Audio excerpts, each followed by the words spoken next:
Bismillahirrahmanirrahim. Ya. Alhamdulillahirabbil alamin. Alhamdulillahilladzi bi ni'matihi tatimmus shalihat. Segala puji bagi Allah yang dengan semua nikmat yang telah dianugerahkan olehnya, maka sempurnalah segala amal kebaikan. Bahwa kita tidak bisa beramal kebaikan kecuali Allah yang memberikan kekuatan, kecuali Allah yang memberikan kehendak, kecuali Allah yang membukakan jalan, dan kecuali Allah yang memberikan keistiqomahan. Dan Allahumma sholli wa sallim ala nabiyyina wa habibina wa syafi'ina Muhammad sallallahu alaihi wa alihi wa sahbihi wasallam, yang petuah-petuahnya, nasihat-nasihatnya, teladan-teladannya masih bisa kita simak sampai hari ini, yang meskipun kita baca ulang hadis yang sama, rasanya akan selalu berbeda. Meskipun kita sudah pernah mendengar nasihat itu sebelumnya, tapi dalam keadaan kita yang semakin matang, semakin dewasa, rasanya juga berbeda. Dan hikmah yang kita dapatkan juga berbeda. Allahumma inna nas'aluka ilman nafi'an wa rizqan thayyiban wa amalan mutaqabbala. Dan semoga Allah curahkan kepada kita ilmu yang bermanfaat, ilmu yang mampu kita amalkan, ilmu yang bisa tercatat sebagai kebaikan untuk ditulis dalam kitab amal kebaikan, untuk malaikat bawa ke hadapan Allah ketika Allah bertanya dalam keadaan apa kita ditinggalkan oleh para malaikat ini, maka malaikat itu menjawab, sesungguhnya hambamu sedang beribadah. Kita memohon kepada Allah juga rizki yang baik, rizki yang halal, rizki yang thayyib, rizki yang semakin menambah energi kita untuk semakin dekat dengan kebaikan. Kebaikan yang membuat kita ketagihan, membuat kita semakin ingin berbuat kebaikan yang lain, kebaikan lagi, kebaikan yang lebih banyak. Dan kita juga memohon kepada Allah amal-amal yang diterima, bahwa setiap yang kita usahakan, sekecil kedipan mata, sekecil tarikan nafas, sekecil satu langkah kebaikan, Allah terima sebagai kebaikan yang berlimpah ruah di sisinya. Kita juga berlindung kepada Allah, Allahumma inna na'udzubika min ilmin la yanfa'u wa amalin la yurfa'u wa du'ain la yusma'u. Kita memohon yang sebaliknya, kita berlindung kepada Allah dari ilmu yang tidak bermanfaat, dari doa yang tidak didengar, dan juga amalan yang tidak naik ke langit. Insya Allah ya. Saba sudah dibuka ya. Kita hari ini akan tadabbur surat Saba ayat 10 dan ayat 11. Seperti biasa saya talqin, nanti teman-teman ikuti. Nanti kita akan sedikit bedah ada apa di balik ayat 10 dan 11 ini.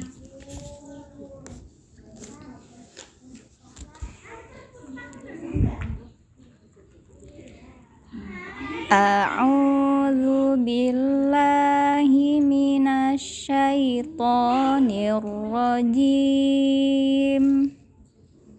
A'udzu billahi minasy syaithanir rajim.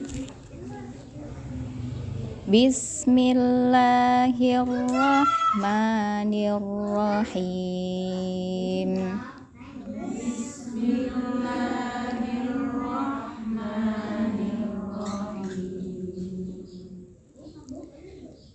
Walaqad atayna Dawuda minna fadla. Walaqad atayna Dawuda minna fadla. Ya jibalu awwibi ma'ahu wat-tayr.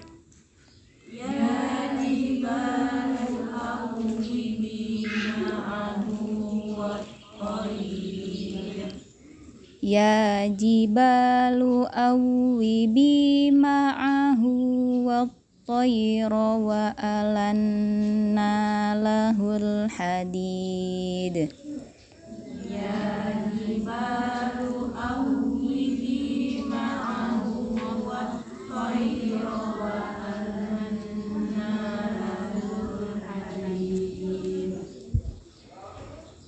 Ani'mal sabighati wa qaddir fi sardi wa'malu sholihah.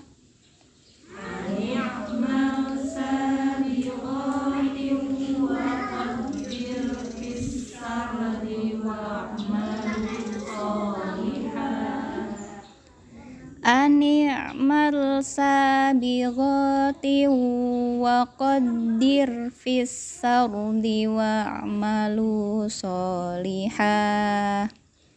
Ani'mal sabighati wa qaddir fis sardi wa'malu sholihah. Inni bima ta'maluna basir. Inni bima ta'maluna basir. Inni bima ta'maluna basir. Inni bima ta'maluna basir. Inni bima ta'maluna basir. Inni bima ta'maluna basir. Allahumma arhamna bil Quran. Siapa mau baca artinya? Ntar, selain Mbak Ani, Mbak Tanti boleh. Mbak Tanti, gantian Mbak Ani ya. Sungguh benar-benar telah kami anugerahkan kepada Daud karunia dari kami. Kami berfirman, wahai gunung-gunung dan burung-burung, bertasbihlah berulang kali bersama Daud. Kami telah melunakkan besi untuknya. Buatlah baju-baju besi besar dan ukurlah anyamannya, serta kerjakanlah amal saleh. Sesungguhnya aku maha melihat apa yang kamu kerjakan. Oke. Siapa yang bisa mengambil hikmah dari ayat ini? Ada yang tahu nggak apa yang mau saya bahas hari ini?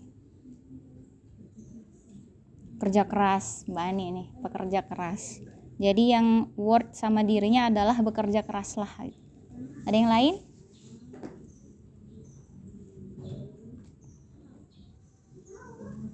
Apapun yang kita kerjakan sederhana.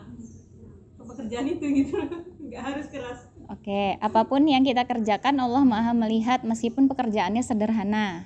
Itu Mbak Ani. Mbak Ani udah dapat 2 hikmah nih, yang lain ada yang dapat hikmah yang lain?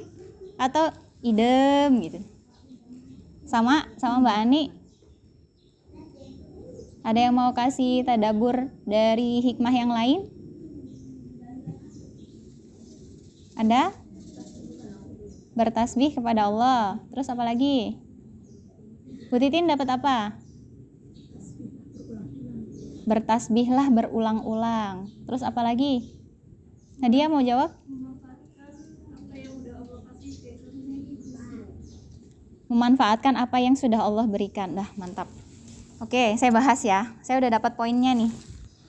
Teman-teman tahu nggak, tadi malam saya itu excited sendiri karena ngulik tentang sejarah keislaman di masa lalu. Coba teman-teman pernah dengar sejarah nggak bahwa kaum muslimin itu pernah ada di puncak kejayaan yang seluruh dunia itu iri dengan kejayaan ini? Pernah dengar ya? Jadi pada masa Rasul Shallallahu Alaihi Wasallam, ketika nubuwah itu datang, kondisi itu kan Jazirah Arab itu sangat minus. Minus itu artinya tidak diperhitungkan oleh siapapun. Jadi 2 kerajaan besar Persia dan Romawi itu sampai nggak memperhitungkan Jazirah Arab karena dijajah juga nggak ada untungnya. Padang pasir doang gitu, nggak ada apa-apanya gitu. Tapi ketika nubuwah itu datang, sedikit demi sedikit, jadi sedikit demi sedikit cahaya itu muncul. Sedikit demi sedikit tumbuh-tumbuhan yang menyuburkan itu muncul. Tumbuh-tumbuhan ini dalam arti potensi-potensi besarnya umat itu muncul. Dari Jazirah Arab yang kering kerontang itu, dari Mekah yang hanya berupa lembah yang tidak ada apa-apanya di sekelilingnya itu, berpindah ke Madinah menjadi kota yang menyuburkan, kemudian ekspansi militer sampai ke memperluas daerah Jazirah Arab. Jadi ketika Rasul Shallallahu Alaihi Wasallam hidup, Islam itu sudah merambah ke banyak suku di sekitaran Mekah dan Madinah. Puncaknya di masa Umar, Persia takluk. Kemudian sampai puncaknya adalah Baitul Maqdis ada di genggaman kaum muslimin. Dari masa Umar sampai ke Daulah Abbasiyah ada sekitaran 500 tahun. Jadi kita itu, ini saya sambil nyontek ya, karena di sana dijelaskan banget sampai kita itu unggul di bidang pendidikan, di bidang infrastruktur, di bidang ekonomi, di bidang kesehatan, di bidang teknologi. Jadi kalau teman-teman tahu Kutab itu sekolah untuk anak-anak, itu tuh luas banget sampai bisa menampung 3.000 santri. Yang satu bangunan ke bangunan yang lain jaraknya itu harus ditempuh dengan himar. Kalau kita sekarang naik angkot lah ya. Jadi dari satu Kutab ke Kutab yang lain itu ada bus kampusnya gitu. Tapi ini baru Kutab madrasah untuk anak-anak. Bayangkan bagaimana yang untuk remaja, untuk dewasa, maka lebih besar lagi gitu. Nah, ini baru Kutabnya. Bagaimana dengan yang lain, madrasah misalnya. Jadi madrasah ini bahkan dalam kondisi negara itu masih krisis, negara itu masih berperang dengan pasukan dari negara yang lain, itu madrasah masih disuburkan gitu. Jadi bahkan dalam sebuah riwayat, para guru besarnya itu dapat tunjangan per bulan itu 50 dinar. Kalau sekarang emas berapa sekarang ya Bu? 1 juta. 1,8. Masya Allah. Ini emas apa? 1 gram. Masya Allah. Berarti ya kalau dikonversi kira-kira aja ya, biar gampang hitungnya. Berarti per bulan ini para masyayikh itu dapatnya 250 juta. Itu di luar tunjangan untuk keluarga, tunjangan rumah dan tunjangan kendaraan. Jadi kehidupan mereka itu udah ditunjang sama negara, ditambah ada gaji bulannya 250 juta. Itu baru madrasah. Terus apalagi ada bimaristan. Teman-teman tahu bimaristan? Bimaristan itu kalau kita sekarang nyebutnya kayak rumah sakit gitu. Cuma rumah sakitnya itu besar, terus dia itu modelnya begini. Misalnya ya, ada satu orang yang sakit. Dia adalah lelaki misalkan. Lelaki terus dia punya sakit yang harus dirawat selama 3 hari. Ditanyakan oleh pihak rumah sakit, Anda pekerjaannya sebagai apa dan setiap bulan atau perharinya Anda dapat uang berapa.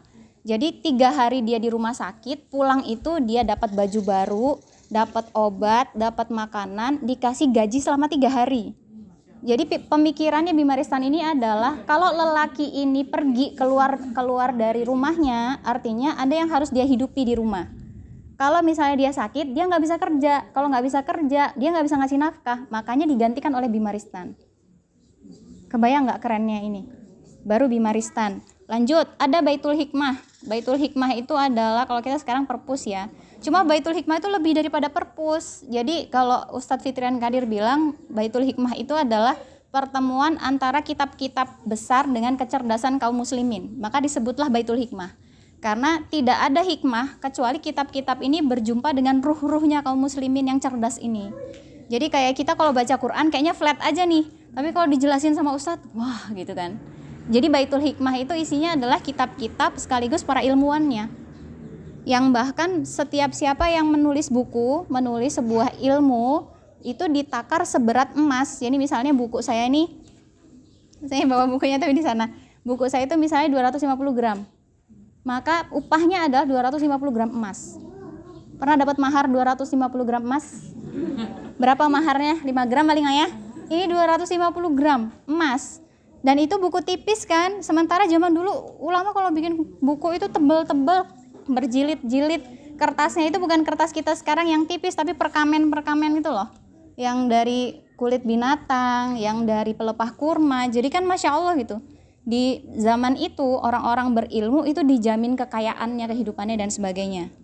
Itu Baitul Hikmah. Ada lagi namanya khonat. Ada yang tahu khonat? Ada yang pernah dengar khonat nggak? Baru dengar ya? Rest area. Kita kenalnya rest area. Kenapa disebutnya khonat? Karena dia gini. Misalnya nih negeri kaum muslimin itu kan banyak. Misalnya dari Hijaz mau ke Syam.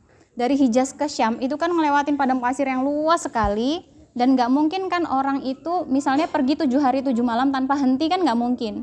Onta pasti capek, himar pasti capek. Nah maka di antara satu kota dengan kota yang lain dibangunlah khonat. Khonat itu ada masjidnya, ada restorannya, ada hotelnya, dan semua gratis. Kenapa bisa? Kenapa bisa pertanyaannya? Nanti belum, satu lagi. infrastruktur. Saya gemes banget sama cerita ini karena kok saya pengen ya ada di negeri itu gitu.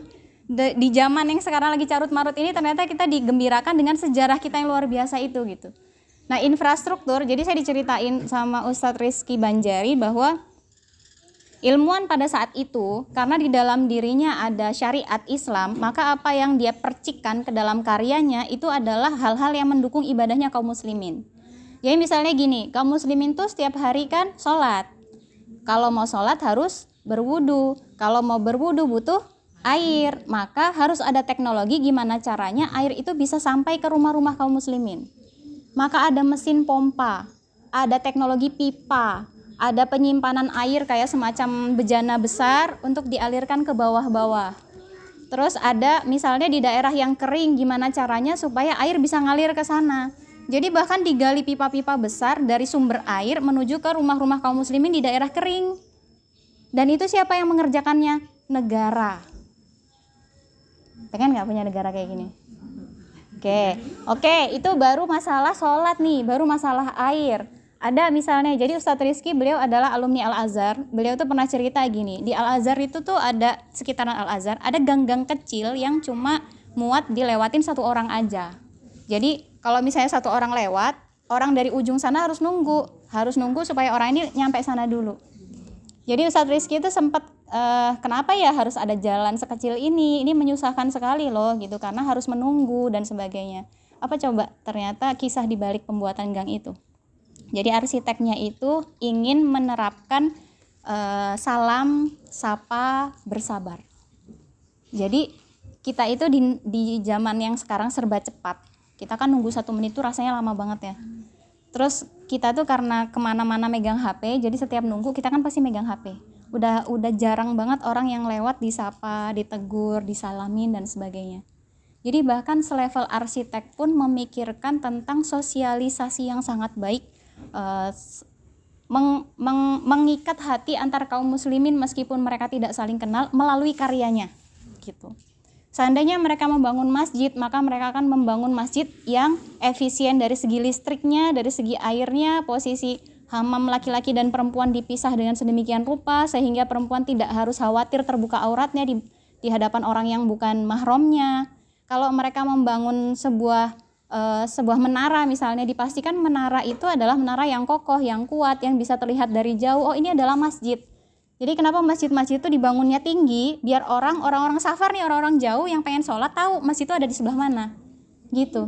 Jadi kebayang nggak sih ketika Islam itu mengakar di dalam diri kita, syariat itu menjadi bagian dari kehidupan kita, kemanapun kita berkarya, apapun profesi kita, apapun yang kita lakukan, itu akan selalu mendukung ibadah-ibadahnya kaum muslimin. Udah seneng belum sama cerita ini? Masalahnya adalah, udah boleh masuk ke masalah belum nih? Ini baru hiburan ya. Saya mau ngasih masalah yang biasanya masalah ini bikin kita jadi sedih, habis itu jadi ya gitu. Mau nggak? Siap nggak? Nggak apa-apa, kita bangun dari mimpi indah dulu ya. Sebelum saya kasih masalah, pengen nggak berada di dalam sebuah negeri yang makmur yang seperti tadi? Pengen. Kenapa kepengen? Kenapa kepengen? Kelihatannya itu nikmat banget ya. Kelihatannya itu membanggakan banget gitu. Kelihatannya itu membuat kaum muslimin punya izah di mata dunia gitu. Kenapa coba? Karena kita belum pernah merasakannya. Lucunya adalah Imam Al-Ghazali itu hidup di masa ini. Di masa Daulah Abbasiyah ketika muslim lagi jaya-jayanya. Tapi justru Imam Ghazali itu kan, jadi ceritanya ada seorang wazir namanya Nizamul Mulk. Nizamul Mulk ini sebenarnya dia itu bukan kepala negara, tapi karena dia menteri yang sangat kapabel di banyak bidang, akhirnya sama kepala negara diutus untuk ya udah apapun yang berhubungan sama urusan kenegaraannya di daerah kamu peganglah gitu. Dan Nizamul Mulk itu karena orangnya mencintai ilmu, tapi dia bukan orang yang ahli ilmu, akhirnya di setiap negeri-negeri kaum muslimin yang dia duduki itu selalu dibangun madrasah. Madrasahnya namanya Nizamiyah dan pusatnya ada di Baghdad. Ada seorang imam namanya Imam Al-Ghazali. Imam Al-Ghazali itu asalnya dari Persia, dari Tus Persia, kemudian beliau karena terdengar ke sentro kaum muslimin, jadi Nizamul Mulk tuh tahu ada ulama yang kapabel nih, kita tarik tuh ke Baghdad, taruh di madrasah, jadi guru besar di sana. Dan karena beliau adalah guru besar seperti tadi ya, dalam 1 bulan aja udah dapat 250 juta. Terus kerjanya beliau kan mengajarkan ilmu, jadi sampai kekayaannya itu menumpuk. Kekayaannya Imam Ghazali itu menumpuk. Terus beliau tuh gelisah gitu. Kok saya kaya ya gitu. Kok kayak gini ya gitu. Jadi beliau itu punya kegelisahan yang ternyata kegemilangan kaum muslimin, kekayaannya kaum muslimin itu mulai bergeser di hati orang-orang banyak. Orang yang tadinya pengen punya karya yang untuk mendukung peribadahan orang banyak, peribadahan kaum muslimin, pada akhirnya jadi bergeser untuk pengen menikmati harta. Udah dapat sekian pengen lagi. Bahkan tercatat ada beberapa ahli ilmunya itu yang mendekati penguasa biar dapat keuntungan, biar dapat materi berlebih. Kemudian ada ketimpangan antara, jadi misalnya nih ada beberapa majelis ilmu ini berantem, saling menganggap bahwa mereka adalah lebih baik. Ada majelis ilmu A, B, C. A merasa A yang lebih baik, B dan C salah. B lebih baik, A dan C salah, dan sebagainya. Jadi Imam Ghazali itu udah mulai gelisah, ini kok keadaan umat kok seperti ini ya. Ketika kita ada di kegemilangan, kok malah umat jadi secara maknanya dia turun. Secara kualitas dia sebagai hamba dia turun. Dan karena kegelisahan ini akhirnya Imam Ghazali resign dari Madrasah Nizamiyah. Beliau pamitnya mau berhaji, padahal beliau tuh iktikaf. Jadi dalam sebuah riwayat beliau diceritakan ke Damaskus di Suriah, naik ke menaranya Masjid Umawi, iktikaf di sana selama 2 tahun. Itu tuh karena ya Allah aku gelisah ini kenapa?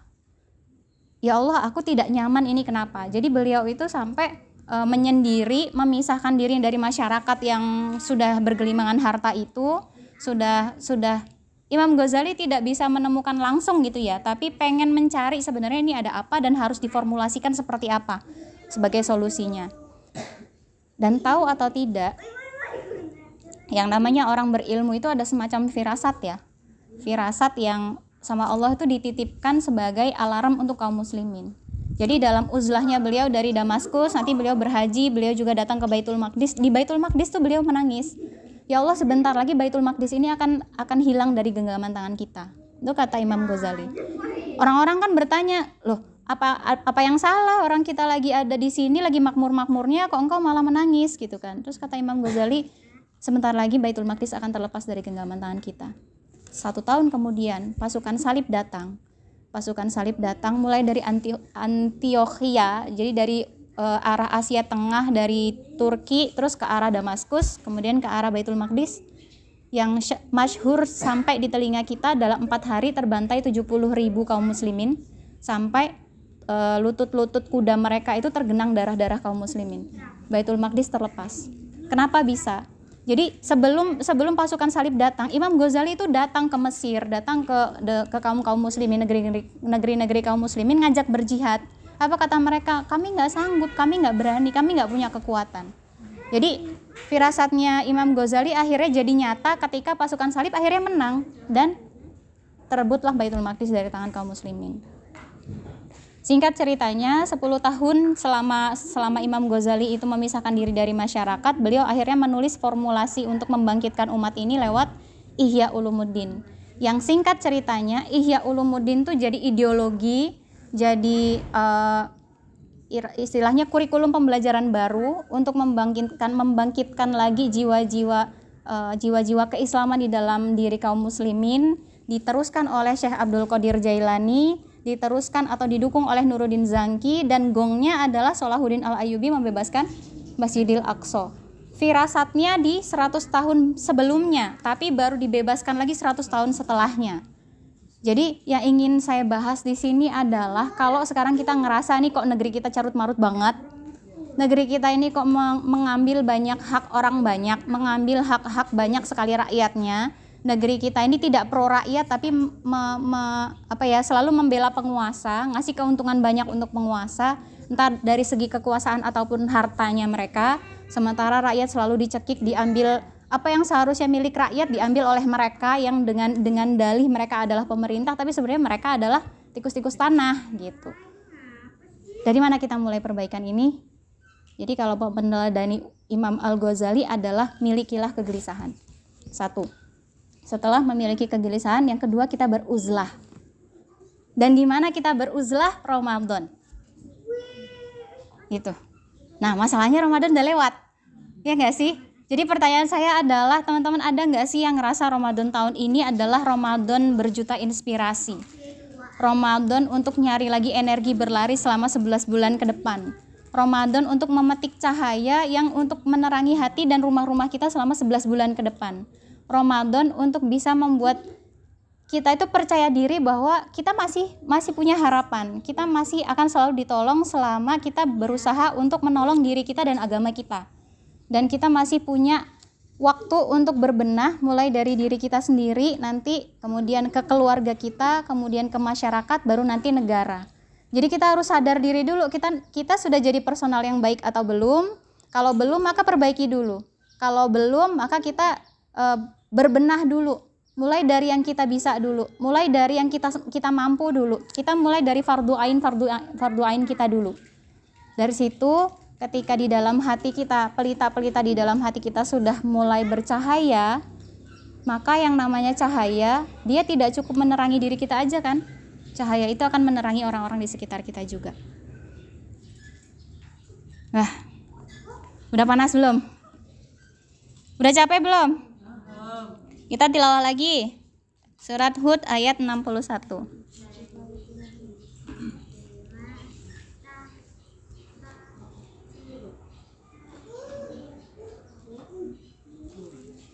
Ketemu? Ayat 61.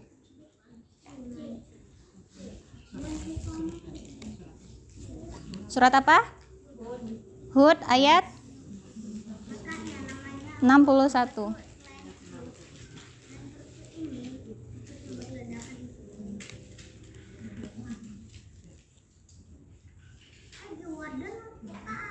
Yang bawa mushaf boleh infokan halamannya? Halaman 228. Yang tilawah ya, halaman 228. Yang pegang HP bisa dicari surat Hud surat ke-11 ayat 61.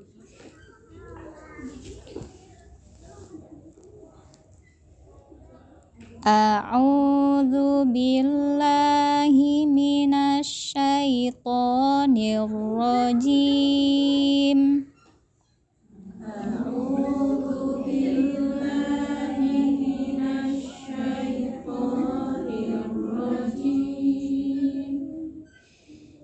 Bismillahirrahmanirrahim.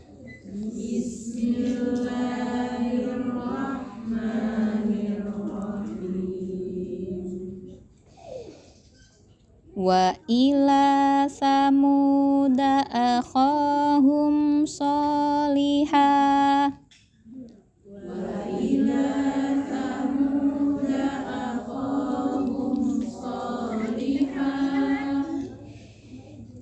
Qala ya qaumi i'budullaha ma lakum min ilahin ghairuh.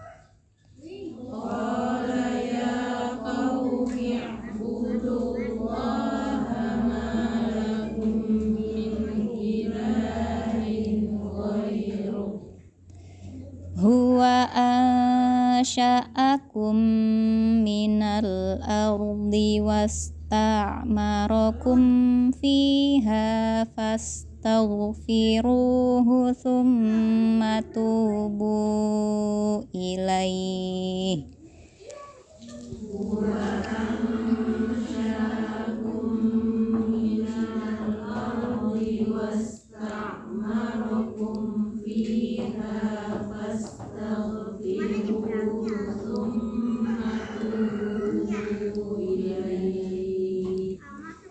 Inna rabbi qaribum mujib.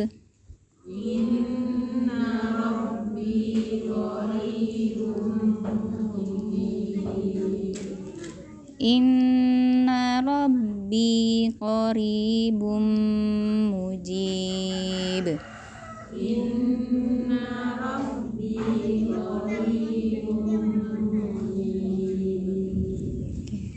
Siapa yang mau baca artinya?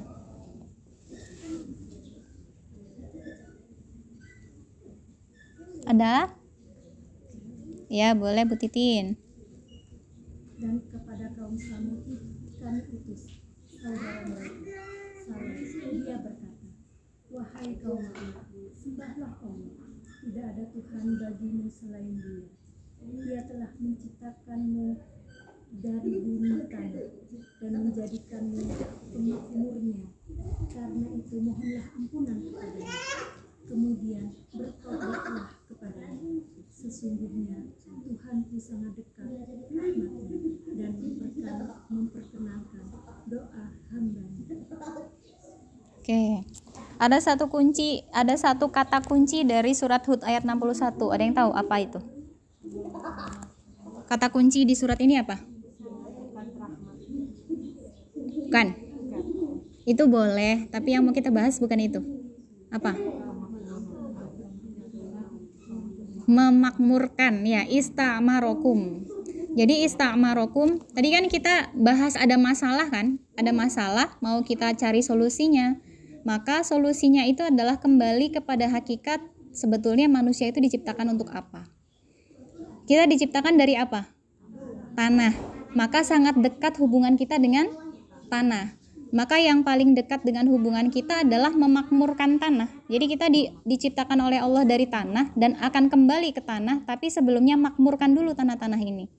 Memakmurkan itu artinya ketika dia kering kita basahi, ketika dia berlubang kita tutupi, ketika dia tandus kita suburkan, ketika dia tidak ada apa-apa kita tumbuhkan. Itu yang namanya memakmurkan. Dan memakmurkan ini, memakmurkan bumi, pertanda bahwa hidup kita itu bukan untuk sendirian. Kan di ayat 56 ya, surat Az-Zariyat. Kita diciptakan untuk menghamba kepada Allah. Kalau menghamba kepada Allah kan seolah-olah itu hanya personal aja. Ya udah kita cukup jadi orang baik, cukup jadi orang yang taat. Tapi ternyata nggak cukup sampai di situ. Jadi peran yang Allah inginkan untuk kita adalah makmurkan bumi. Jangan cuma pikirin kamu enak, kamu nyaman, kamu tenang. Tapi juga makmurkan bumi. Dengan cara apapun. Dari Abu Hamzah, Anas bin Malik radhiyallahu anhu berkata, jadi di antara hadis yang sampai hari ini masih bisa kita amalkan adalah la yu'minu ahadukum hatta yuhibba li akhihi ma yuhibbu li nafsihi. Jadi kita tidak dikatakan sempurna imannya kalau kita tidak mencintai orang lain atau mencintai saudara kita, saudara seiman kita, sebagaimana kita mencintai untuk diri kita sendiri. Nah pertanyaannya, cinta untuk diri sendiri itu apa? Kan jauh sebelum kita ngasih cinta, kita harus punya cinta dulu ya. Sebelum kita mencintai orang lain, kita cintai diri kita sendiri dulu kan. Sekarang apa definisi cinta untuk diri sendiri? Ada yang tahu nggak? Merawatnya. Terus apa lagi? Apa? Makanan yang sehat. Terus apa lagi? Merawat kesehatan jiwa dan fisik. Merawat kesehatan bukan hanya fisik tapi jiwa juga. Terus apa lagi? Ada yang mau nambahin? Menerima kekurangan. Oke, ini udah bercampur sama curhat ini. Oke, ada yang ingat gak diri kita itu terdiri dari dua aspek, apa itu? Ruh dan jasad. Berarti untuk menunjukkan cinta kepada diri sendiri, kita tunaikanlah hak-hak dari ruh dan jasad. Nah, haknya jasad apa? Makanan yang halal dan thayyiban. Jadi bukan hanya halal tapi juga harus baik. Bukan hanya baik secara zat tapi juga jumlahnya. Jadi saya beberapa waktu lebaran kemarin kan silaturahim ke rumah teman ya. Itu semua komen yang sama. Aul, kamu kok tipis banget. Masya Allah ya, saya kalau kepikiran sama sesuatu itu saya sampai nggak bisa makan. Jadi di Ramadan kemarin kami ada di kelas zuhud namanya. Jadi zuhud itu Ustadz Rizky itu menjelaskan tentang umatan wasaton itu adalah yang berada di menegakkan hak-hak seluruh aspek apapun itu sesuai dengan tempatnya. Jadi ketika saya ngerasa saya cukup makan sedikit, ngapain makan banyak gitu. Saya cukup makan cuma sekian kali, kenapa harus makan berkali-kali. Jadi saya biasanya BB itu 50-51. Hari ini 46. Nggak tahu saya juga. Saya nggak memikirkan itu, tapi sampai karena ada yang komen, jadi emang aku tipis banget ya, pas timbang ya Allah 46. Jadi sampai makanan itu tuh berasa udah bukan sesuatu yang dicari lagi gitu, karena ada sesuatu yang lain yang dicari. Nanti ya teman-teman kalau udah merasakan posisi ini, teman-teman akan tahu kenapa makanan tuh udah nggak menarik lagi gitu. Oke, satu tentang makanan yang halal dan makanan yang thayyib. Kemudian yang kedua adalah gerak. Yuk sekarang coba baca dari Abu Hurairah radhiyallahu anhu. Rasul sallallahu alaihi wasallam bersabda, mukmin yang kuat lebih baik dan lebih dicintai Allah daripada mukmin yang lemah. Namun pada masing-masingnya terdapat kebaikan. Bersemangatlah meraih apa yang bermanfaat bagimu. Mintalah pertolongan Allah dan jangan malas. Apabila sesuatu menimpamu, janganlah berkata seandainya begini, seandainya begitu. Tapi katakanlah, ini adalah ketetapan Allah. Dan apa yang Allah inginkan, itulah yang Allah kerjakan. Karena perkataan seandainya membuka celah perbuatan setan. Bekerjalah, bersemangatlah. Nah, dua kata ini dari saya ya, bukan dari hadis tadi. Jadi bergerak, muslim itu tuh nggak ada definisi muslim itu cuma tiduran sepanjang hari, nggak ada. Jadi bahkan diantara kelemahan seorang muslim adalah banyak bicara, banyak makan, banyak tidur. Jadi kalau sedikit makan ya udahlah, alhamdulillah lah ya. Nah itu haknya jasad. Sekarang haknya ruh. Apa itu haknya ruh? Belajar, ilmu, baca, apa lagi? Ibadah, apalagi? Ikut kajian. Terima kasih. Haknya ruh itu adalah terkoneksi dengan pemilik ruh. Gitu.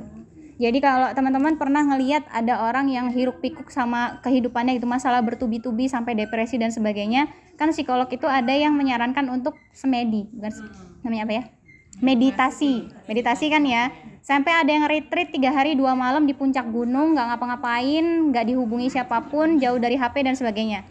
Tapi sesungguhnya yang mereka lakukan itu hanya horizontal aja, mencari ketenangan dari dalam batin dirinya sendiri.